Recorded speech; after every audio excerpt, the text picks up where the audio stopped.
Vote প্রচার তুঙ্গে আর এর মধ্যেই ভোটারদের মন জয় করতে কিন্তু মরিয়া প্রার্থীরা। আরামবাগে ধরা পড়ল অবাক করা এক ছবি। প্রচার চলছিল আর সেই সময় এক ভোটারকে ঘুঁটে শুকোতে দিতে সাহায্য করলেন তৃণমূল প্রার্থী মিতা বাগ। এখানেই শেষ নয়, কখনো দুহাত তুলে নাচ করলেন, কখনো আবার ভোটারকে কোলে তুলে তাকে নাচতে দেখা গেল।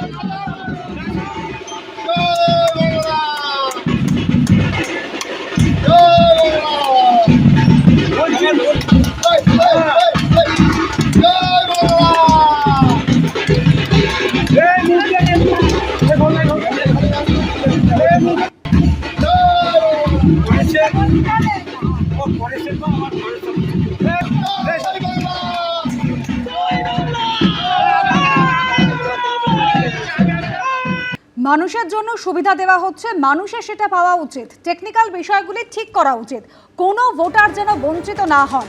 রাজ্যের বিভিন্ন ডিপার্টমেন্টের দিকে তাকিয়ে দেখুন কার ওয়েবসাইট ঠিক রয়েছে। সাপ্লিমেন্টারি তালিকা প্রসঙ্গে মন্তব্য খড়গপুরের বিজেপি প্রার্থী দিলীপ ঘোষের।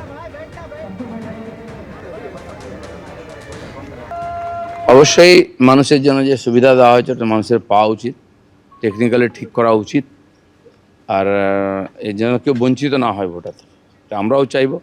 পশ্চিমবাংলার গভর্নমেন্টের দেখুন তো কোন ডিপার্টমেন্টের ওয়েবসাইট আছে আর কোনটা চালু আছে, একবার লক করে ওখানে ক্লিক করে দেখুন কি চলে। মমতা ব্যানার্জিদের তো বলার কিছু অধিকার নেই, কিন্তু নাগরিকদের অধিকার আছে। যোগ্য যারা ভোটার তারা নিজের নাম যেন ভোটার লিস্টে আসে নির্বাচন শুরু হওয়ার আগে। বিজেপির কোনো রোল নেই এতে। এই যে 1.5 কোটি লোককে নোটিশ দেওয়া, এতেও কোনো বিজেপির রোল নেই, মমতা ব্যানার্জিরই রোল আছে। তো সেই জন্য তা নাহলে বিজেপির এত লোকের নাম বাদ গেল কী করে? আমরা চাই এটা পরিষ্কৃত হোক। নন্দীগ্রামের ভিডিও চলে আসছেন ভবানীপুরে, কারণ গদ্দারের নিজের লোক বলে গতকাল এমনই চাঞ্চল্যকর অভিযোগ করেছেন মমতা বন্দ্যোপাধ্যায়। হারের আতঙ্ক থেকেই এই ধরনের কথা বলছেন। পাল্টা কটাক্ষ ছুড়ে দিয়েছেন শুভেন্দু অধিকারী। 73 জন রিটার্নিং অফিসারকে সরানো নিয়েও এদিন কমিশনের বিরুদ্ধে সুর চড়িয়েছেন মমতা বন্দ্যোপাধ্যায়, যার পাল্টা জবাব বিজেপি। নন্দীগ্রামের ভিডিও চলে আসছে ভবানীপুরে। মমতা ব্যানার্জির এত ভয় কেন? এবারের বিধানসভা ভোটে লড়াইয়ের অন্যতম ভরকেন্দ্র ভবানীপুরে। 2021-এ নন্দীগ্রামের পর এবার ভবানীপুরে মুখোমুখি দুই মহারথী, মমতা বন্দ্যোপাধ্যায় ও শুভেন্দু অধিকারী। প্রচার চলছে জোর কদমে। এই আবহে মঙ্গলবার নতুন অভিযোগ করলেন মমতা বন্দ্যোপাধ্যায়। কমিশন তাহলে কার ইশারায় চলছে, কার কথায় চলছে? নন্দীগ্রামের ভিডিও চলে আসছে ভবানীপুরে, কারণ গদ্দারের নিজের লোক বলে। যা চেঞ্জ হয়েছে ইলেকশন কমিশন করেছে তাদের মধ্যে 80% 2011 সালের পর থেকে মুখ্যমন্ত্রীর নেতৃত্বে প্রশাসনে কাজ করেছেন।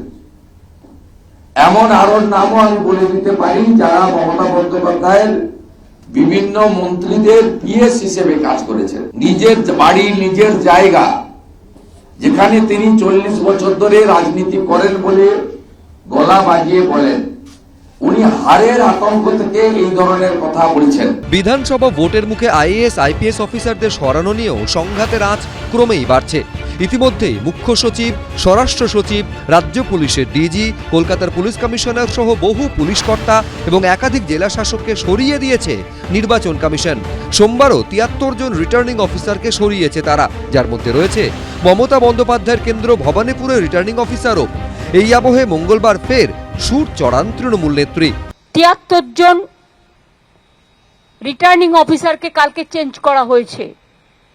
এর আগে চিফ সেক্রেটারি থেকে, হোম সেক্রেটারি থেকে, ডিজি থেকে, সিপি থেকে প্রায় 60-70 জন আইএস আইপিএস কে বাংলায় যারা কাজ করে বাইরে পাঠিয়ে দেওয়া হয়েছে। উনি সমস্ত সাংবাদিকদের কনস্টিটিউশনাল বডিকে বিজেপির ভূত দেখছেন। অতএব এর উত্তর জনগণ দিয়ে দিবেন। বাংলাদেশি প্রবেশকারী যারা আমাদের জনবিন্যাস বদলে দিয়েছে, যারা ল্যান্ড জিহাদ, ধর্ম জিহাদ, লাভ জিহাদ করছে, তাদেরকে পশ্চিমবঙ্গে উনি রাখতে চান। সব মিলিয়ে ভোট যত এগিয়ে আসছে, নির্বাচন কমিশনের সঙ্গে তৃণমূলের সংঘাত ততই বাড়ছে। ব্রতদেব ভট্টাচার্য, শিবাশিস মৌলিক, এবিপি আনন্দ। এবিপি আনন্দ, এগিয়ে থাকে, এগিয়ে রাখে।